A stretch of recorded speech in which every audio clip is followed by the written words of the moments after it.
ngai Fred Chilos, nazali manager ya Maison Tidan Production. Na sepeli koleka liboso na bino lelo pona ko informer bino ete tozali na événement moko ya munene ezali koya awa na mboka na biso concernant frère na biso Odi Kabango. Oya oti ko bimisa album moko mikolo yo ezali vraiment ko toucher mitema ya bato.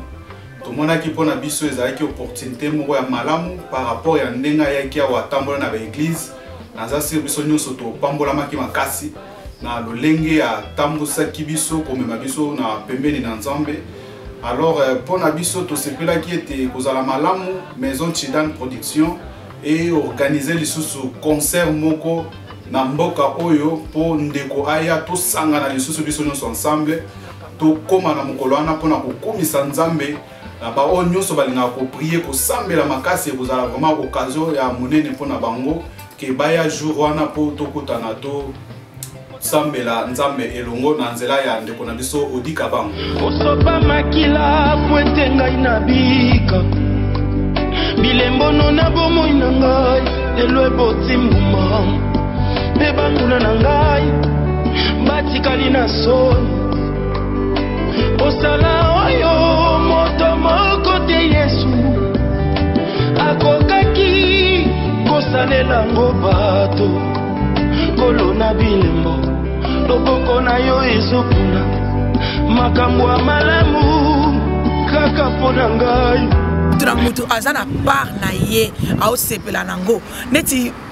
donc mutu nyonso donc nalobaka album mobimisa kitoko donc ngai neti nakokoloba parti eza bien koleka eza album mombeza bien mais parti onga na moni eza malamu mingi koko danzo yo moni bitumba molimo kolo sabunda apesa elonga na makila na ye to rappelaka Satan tu as été vaincu Nangomba Golgotha il y a de cela 2000 ans Uyoki bino moko luzaku yoka batu ya France batu ya Allemagne batu ya Belgique baza kusepela numéro 5 nzembo yo numéro 5 wana mais biso na Irlanda wa numéro 1 tango tufuga mipende yo moko mon na tombone maboko dikolo tutatuni oyo asadi dikolo na se suki ya pembe kubimate na moto na ye poaza di Nzambi kumama kono kumama kono kumama kono mususu azali te akuzala te pe akuzala te kitina yo moto te afanda ye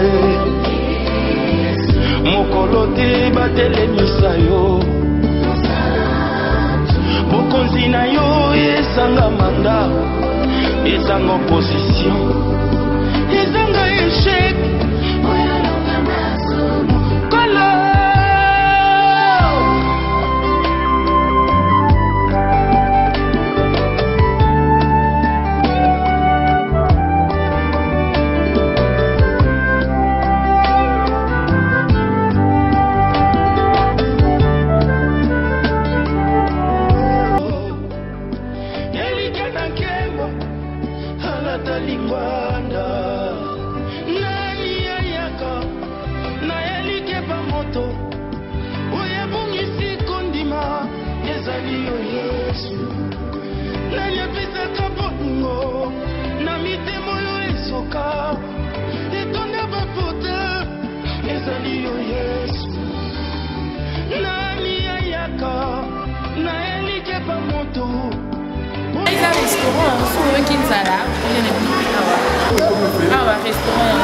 Ah, Victory Center, hein?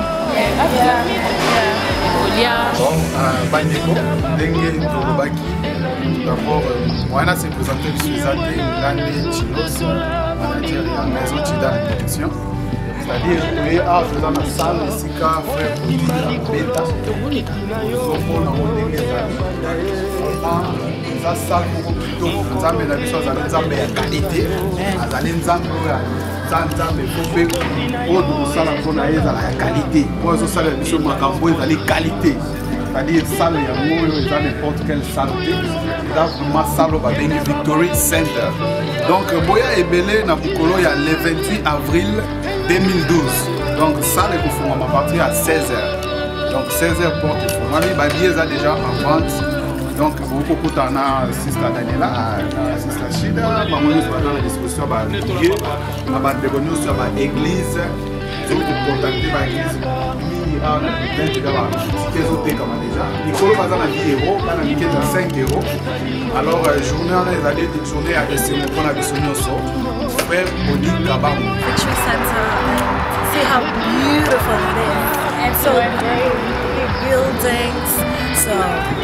you can see how great it's going to be. The car park is big, so don't worry about the car park. Everything is on left. Everything is already organized. Everything is great. So you just come with everything. Just come, be ready to receive that.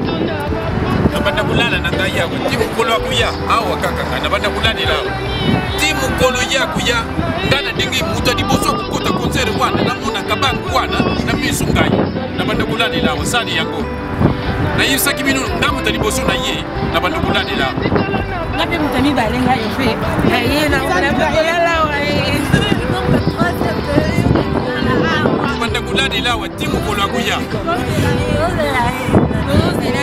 na yibisaki bino sukukusa ni kungu na ye kanisa kaka ba voiture ezalaka na 0000 Audi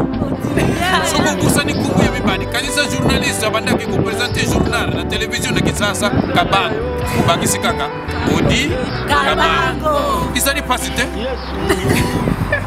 tubanda kulani lawa timu kola kuya timu kwa moya tile